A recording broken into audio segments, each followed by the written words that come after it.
বানাচ্ছি আম কাঁঠাল দিয়ে ফুলুরি। একটুখানি 1 পিস আম নিয়েছি, ছোটো আম ছিল আমার কাছে পড়ে, সেই আমের গাঁট বের করেছি, কাঁঠালটাকে চটকে তার সাথে একটু চালের গুঁড়ি, ময়দা, একটু সুজি, পরিমাণ মতো মিষ্টি, নুন দিয়ে মেখে রেখেছিলাম 1 ঘন্টার মতো। দিয়ে এবার ডিপ ফ্রাই করতে দিয়েছি। এখন লোস্টিং দিয়ে করছি।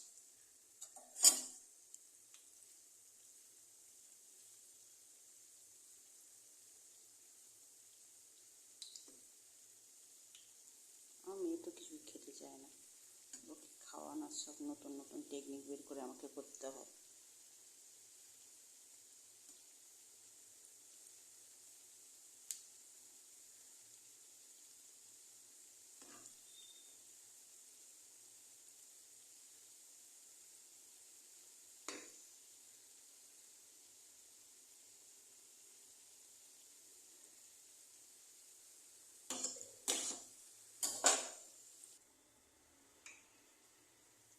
বসিয়েছি রেডি।